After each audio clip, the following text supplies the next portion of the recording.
BJP विधानसभा उपचुनाव की 10 सीटों पर चुनावी व्यूह तैयार कर रही है, लेकिन बीजेपी के सहयोगी दल आरएलडी और निषाद पार्टी ने सीट शेयरिंग को लेकर पेच फंसा दिया है। उपचुनाव में आरएलडी की 3 सीट की डिमांड है। आरएलडी बिजनौर की मीरापुर, अलीगढ़ की खैर सीट चाहती है, वहीं आरएलडी की गाजियाबाद की सदर सीट पर भी नजर है। निषाद पार्टी को एनडीए से 2 सीट की उम्मीद है। मझवा कटेरी सीट चाहती है निषाद पार्टी, क्योंकि पहले ये सीट उसी के पास थी। लेकिन बीजेपी का सभी 10 सीट पर अकेले लड़ने का मूड है, क्योंकि लोकसभा चुनाव में सहयोगी दलों की फ्लॉप परफॉर्मेंस के बाद बीजेपी सभी 10 सीट पर चुनाव लड़ना चाहती है। हालांकि अभी खुद बीजेपी ने इस बात की पुष्टि की नहीं है, तो 2027 से पहले 10 उपचुनाव के दंगल में कौन कितना अपना दावा ठोकता हुआ दिखाई दे रहा है, एक रिपोर्ट के जरिए आपको दिखाएं।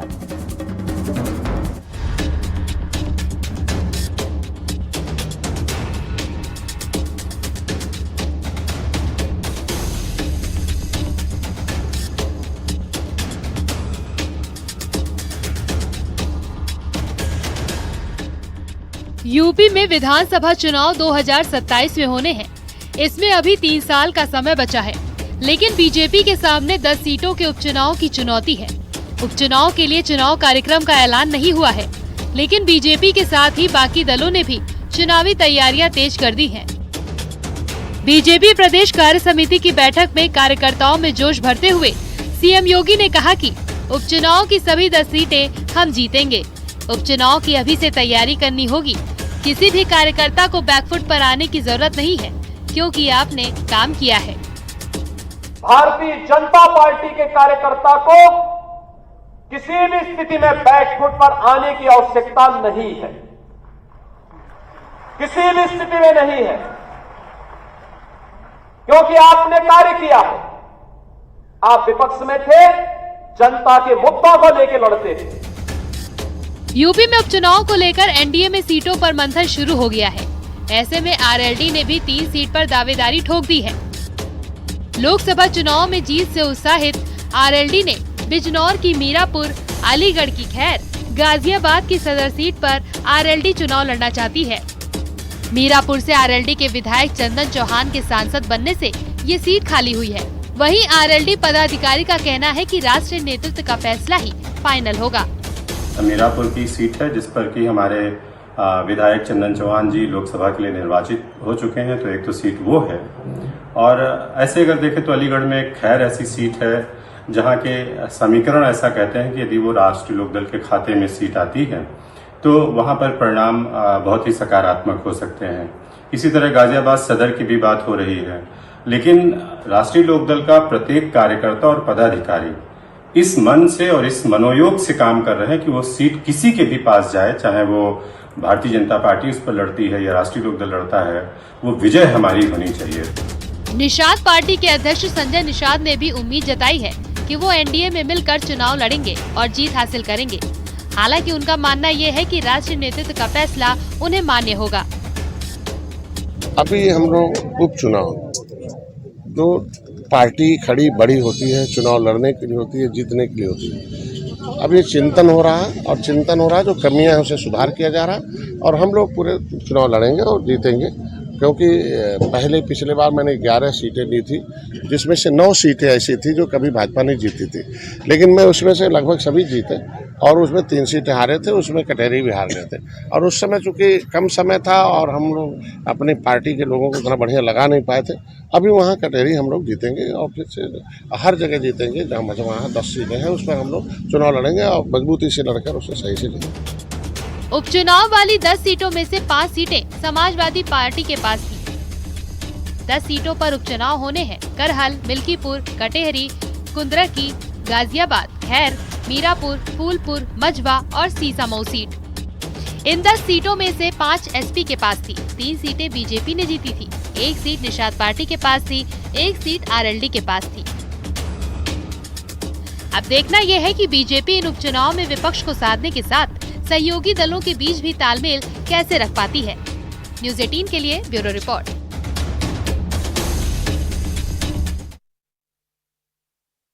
लोकसभा चुनाव में खराब रिजल्ट के बाद से यूपी बीजेपी लगातार समीक्षा बैठकें और हार पर मंथन कर रही है। प्रदेश कार्य समिति की बैठक में सीएम योगी ने साफ कह दिया है कि अति आत्मविश्वास की वजह से हमें नुकसान हुआ, लेकिन कार्यकर्ताओं को बैकफुट पर आने की जरूरत नहीं है। वहीं डेप्यूटी सीएम केशव प्रसाद मौर्य ने बड़ा बयान दिया है। उन्होंने कहा है कि सरकार से बड़ा पार्टी संगठन है। देखिए रिपोर्ट।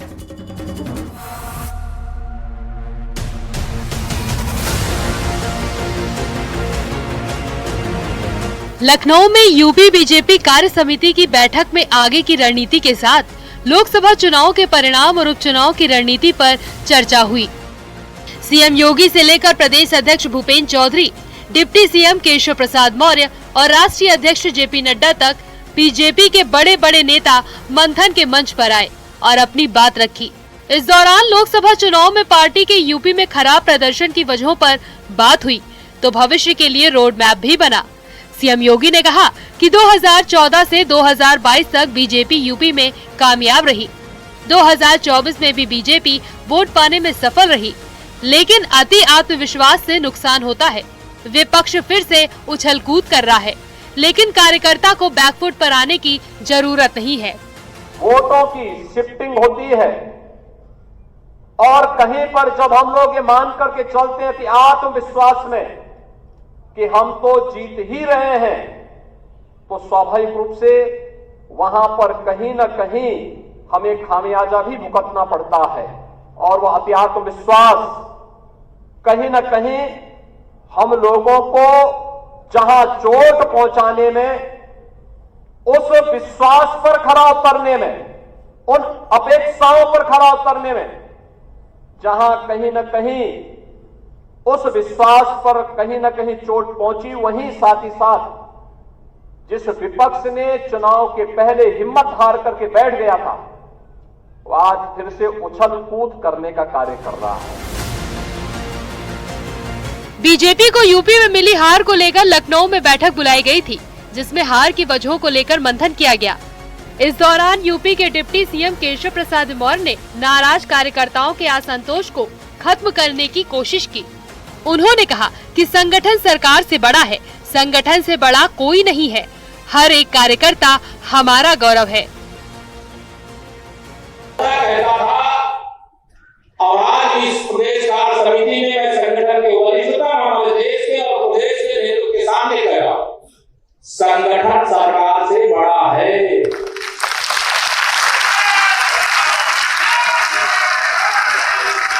संगठन से बड़ा कोई नहीं होता है। संगठन सरकार से बड़ा है, बड़ा था, बड़ा रहेगा। लखनऊ में आयोजित बीजेपी कार्य समिति की बैठक में केशव प्रसाद मौर्य ने पार्टी के कार्यकर्ताओं को संबोधित करते हुए कहा कि भले ही 2024 के चुनाव परिणाम हमारी अपेक्षा के अनुरूप नहीं रहे, लेकिन 2027 में बीजेपी फिर से अपने सामर्थ्य को जोड़कर विपक्षी दलों को पराजित करेगी। न्यूज़ 18 के लिए ब्यूरो रिपोर्ट।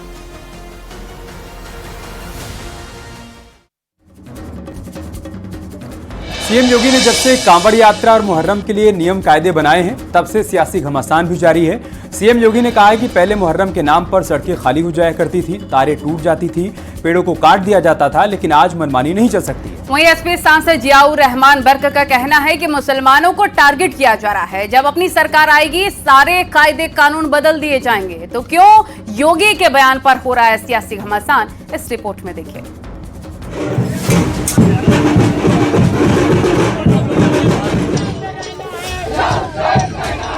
मुहर्रम के जुलूस को लेकर यूपी में सीएम योगी ने नियम कायदे बनाए हैं, जिसके बाद सियासत भी तेज हो गई है। सीएम योगी ने कहा कि अगर त्योहार मनाना है तो नियम के तहत मनाना है। उन्होंने कहा कि पहले मुहर्रम के नाम पर सड़कें खाली हो जाती थी, तार टूट जाते थे, पेड़ों को काट दिया जाता था, लेकिन आज मनमानी नहीं चल सकती है। ताजिया के नाम पर घर तोड़े जाते थे, पीपल के पेड़ काटे जाते थे, सड़कों के तार हटाए जाते थे, पुल तोड़ दिए जाते थे। आज कहा जाता है किसी गरीब की झोपड़ी नहीं हटेगी। आज कहा जाता है कोई तार नहीं हटेगा। आज कहा जाता है कि सरकार नियम बनाएगी पर्व और त्योहार मनाना है तो इन नियमों के अंतर्गत मनाओ, और नहीं तो अपने घर में बैठ जाओ।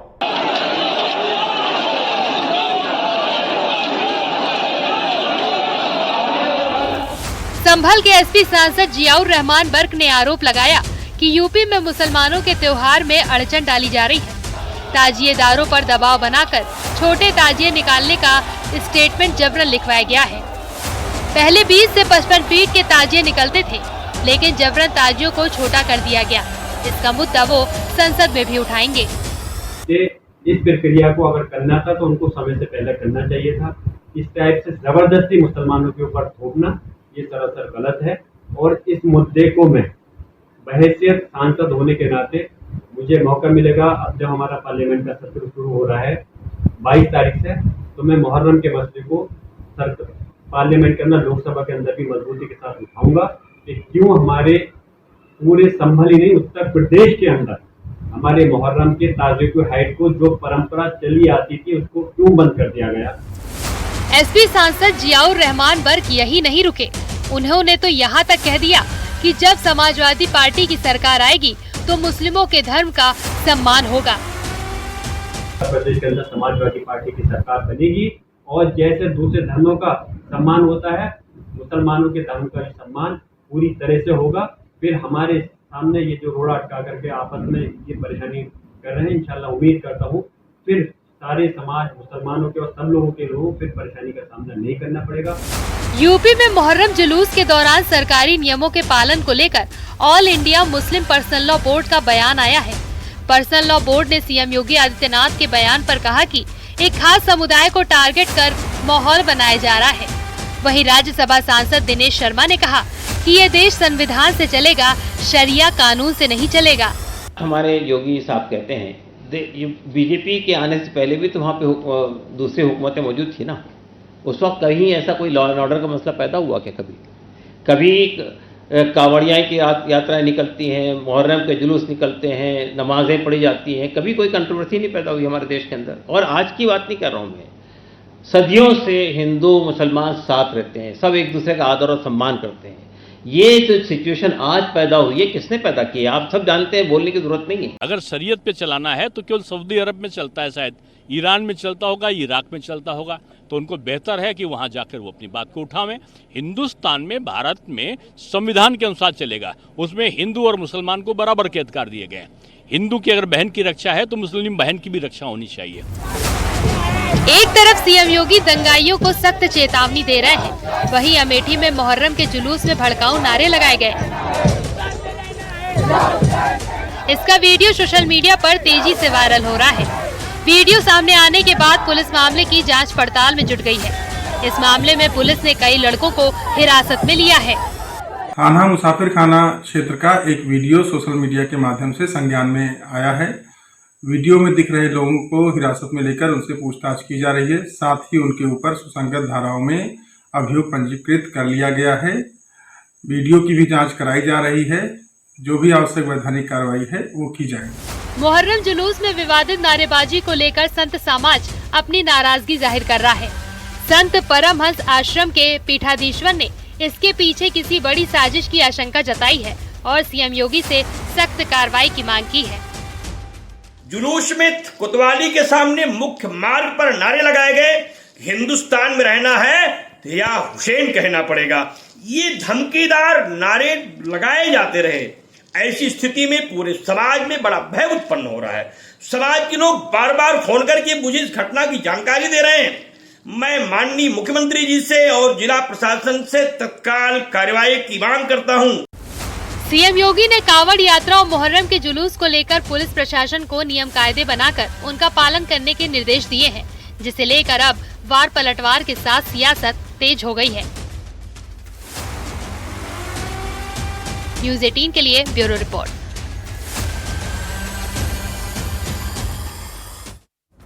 मुस्लिम पर्सनल लॉ बोर्ड ने तलाकशुदा मुस्लिम महिलाओं को लेकर सुप्रीम कोर्ट के ताजा फैसले को अस्वीकार कर दिया है।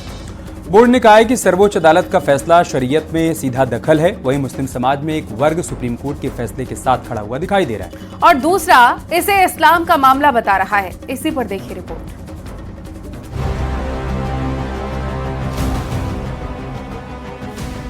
ज़ाहिर है कि मुसलमान से आप ये तवक्को नहीं रख सकते हैं कि वो शरीयत को छोड़ के किसी और कानून के तहत ज़िंदगी गुजारे, ये उस पर ऑब्लिगेटरी है।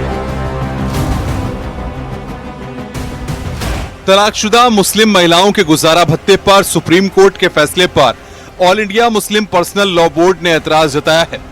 बोर्ड ने फैसले को चुनौती देने की बात कही है। बोर्ड के प्रवक्ता इलियास ने कहा है कि सुप्रीम कोर्ट का फैसला शरिया कानून से टकराता है। All India Muslim personal law board का कहना है कि सुप्रीम कोर्ट के इस फैसले से मुस्लिम महिलाओं की मुश्किलें बढ़ जाएंगी। कि ये फैसला जो है सुप्रीम कोर्ट का इस्लामी कानून यानी कानून शरीयत, जो कि हिंदुस्तान में शरीयत एप्लीकेशन एक्ट के नाम से जाना जाता है, जो शरिया के कानून पर बेस्ड है, ये उससे कन्फ्लिक्ट करता है, उससे मुतसादिम है। आप रिश्तों पे, शादी ब्याह के मामलात पे अगर गौर करेंगे तो आप महसूस करेंगे ये in the interest of women नहीं है, बल्कि हम महसूस करते हैं कि औरतों के लिए ये एक मुसीबत बन जाएगा फैसला। इधर मुस्लिम पर्सनल लॉ बोर्ड के फैसले पर कुछ मुस्लिम धर्मगुरुओं का कहना है कि मुस्लिम पर्सनल लॉ बोर्ड को ऐसे मामलों में जल्दबाजी नहीं करनी चाहिए।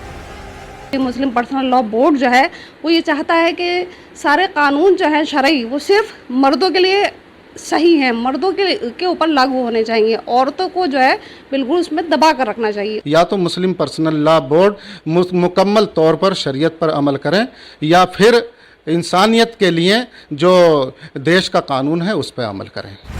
मुस्लिम पर्सनल लॉ बोर्ड का कहना है कि सुप्रीम कोर्ट का फैसला धार्मिक आजादी के खिलाफ है। वहीं इस मामले पर बीजेपी नेता मुख्तार अब्बास नकवी ने कहा कि देश संविधान से चलेगा, न कि शरिया से। जब संविधान ने समानता की बात करी है, उसमें किसी एक मजहब की बात तो है नहीं, सभी मजहब की बात है। अब आप उसको जो है वो कम्युनल कलर देने की कोशिश कर रहे हैं, तो ये देश, ये मुल्क जो है वो संविधान से चलेगा। मुस्लिम महिलाओं का कहना है कि शरीयत के तहत गुजारा भत्ता नहीं मिल सकता। सुप्रीम कोर्ट के फैसले से उन महिलाओं को सहारा मिल सकता है जिसका दुनिया में कोई नहीं है। मुस्लिम महिलाओं को मुस्लिम समाज जो है शरिया को ज्यादा मानती है और वो आखिरी तक मानते रहेंगे। लेकिन हाँ, अगर सुप्रीम कोर्ट ऐसा आदेश दे रही है तो ये उन महिलाओं के लिए बेहतर हो सकता है जिनका कोई सहारा नहीं दुनिया में। ऑल इंडिया पर्सनल बोर्ड के सदस्य कमाल फारूकी का कहना है कि सुप्रीम कोर्ट कभी भी फाइनल अथॉरिटी नहीं रही है। सुप्रीम कोर्ट के अंदर भी दोबारा चैलेंजेस करने के मौके मिलते हैं। कि सुप्रीम कोर्ट कभी भी फाइनल अथॉरिटी नहीं रही है। सुप्रीम कोर्ट के बाद सुप्रीम कोर्ट के अंदर ही फिर दोबारा भी उसको चैलेंजेस करने के मौके मिलते हैं। And an number of times we have seen it the supreme court को अपने ही ऑर्डर्स को बाद में निरस्त करना पड़ा है, उसको फिर दोबारा अमेंड करना पड़ा है, उसको करेक्शन करना पड़ा है। मुस्लिम सामाजिक कार्यकर्ता भी पर्सनल बोर्ड के फैसले के खिलाफ हैं। उनका मानना है कि मुस्लिम पर्सनल लॉ बोर्ड पहले खुद में रिफॉर्म लाए। मैं शुक्रगुजार हूँ सुप्रीम कोर्ट की कि इतना बड़ा फैसला दिया औरतों के हक में, लेकिन उसी के साथ साथ अफसोस होता है कि जो मुस्लिम पर्सनल लॉ बोर्ड है उसको खुद में रिफॉर्म करने की ज़रूरत है। अब वो पलटवाने की बात कह के तो पूरे समाज में मुस्लिम जो इस्लाम है उसको वो आप किसी न किसी तरह से नीचा दिखाने की कोशिश करें। तलाकशुदा मुस्लिम महिलाओं के गुजारा भत्ते को लेकर जब से सुप्रीम कोर्ट का फैसला आया है तब से मुस्लिम पर्सनल लॉ बोर्ड इसके खिलाफ है। अब इस पर सियासी घमासान भी शुरू हो गया है। देखना यह है कि सुप्रीम कोर्ट के फैसले के खिलाफ मुस्लिम पर्सनल लॉ बोर्ड कहां तक कानूनी लड़ाई लड़ता है। न्यूज़ 18 के लिए ब्यूरो रिपोर्ट।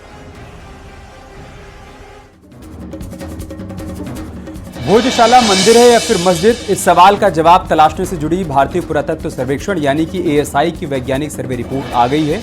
ASI के वकील ने इंदौर हाई कोर्ट में इसे पेश भी कर दिया है, जिसमें दावा किया गया है कि सर्वे के दौरान प्रतिमाओं के अवशेष मिले हैं। 94 मूर्तियां भी मिली हैं। चांदी, तांबे, एल्यूमिनियम, स्टील के 31 सिक्के भी मिले हैं। कई स्तंभों पर मानव पशुओं की आकृतियां मिली हैं। 22 मार्च से ASI का सर्वे शुरू हुआ था। अब 22 जुलाई को कोर्ट में अगली सुनवाई हुई। इसी पर आपको दिखाते हैं रिपोर्ट।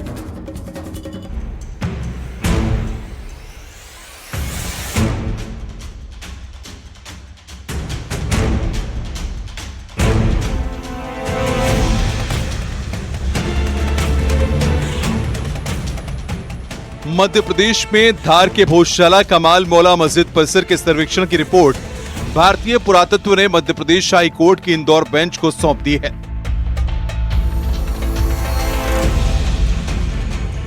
भोजशाला परिसर के 98 दिनों तक चली एएसआई के सर्वे की रिपोर्ट को इंदौर हाईकोर्ट में पेश किया गया। 2000 से ज्यादा पेज की रिपोर्ट पेश की गई है। अब इंदौर हाईकोर्ट रिपोर्ट की स्टडी करेगी, जिसके बाद 22 जुलाई को इस मामले पर सुनवाई होगी। आर्कियोलॉजिकल सर्वे ने जो रिपोर्ट फाइल की, इससे हमारा केस और मजबूत होता है और मैं ऐसा मानता हूं कि जो 2003 में एएसआई ने गलत आदेश पारित किया था इसी जगह पे पूजा करने का और इसी जगह पे नमाज पढ़ने का मंगल को और फ्राइडे को, वो आदेश गलत है। इंदौर हाईकोर्ट के सामने हम इस मामले को लेके गए थे। ऑनरेबल इंदौर हाईकोर्ट ने एएसआई के सर्वे का निर्देश दिया था। 98 डेज का एएसआई का सर्वे हुआ है। एएसआई ने 2000 पन्ने की रिपोर्ट फाइल की है और जो हमारा केस है वो इस रिपोर्ट के बाद और स्ट्रांग होता है। भोजशाला में हिंदू मंदिर के प्रमाण मिले हैं। एएसआई की रिपोर्ट में कई बड़े सबूत मिलने का दावा किया गया है। हिंदू देवी देवताओं से जुड़े कई सबूत मिलने का दावा। खुदाई में निकली ब्रह्मा, गणेश, हनुमान की मूर्तियां, कछुआ कमल के शिलालेख मिलने का दावा। ये बात आज रिपोर्ट से साबित हो गई है, प्रमाणित अच्छी तरह हो गई है।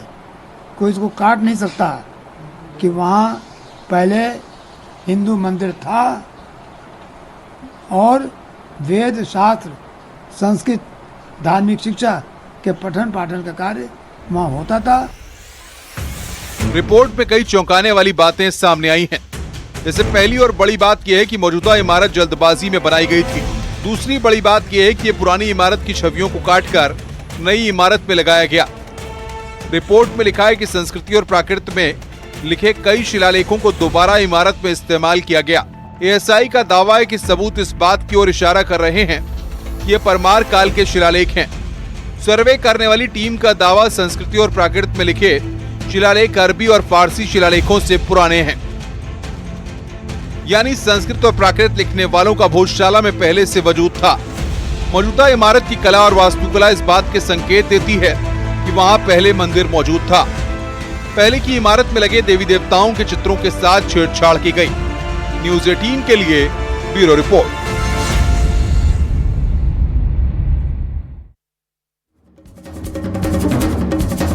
और इन्हीं तमाम खबरों के साथ लाख टके की बात में आज के लिए फिलहाल इतना ही। खबरें जारी हैं, आप बने रहिए।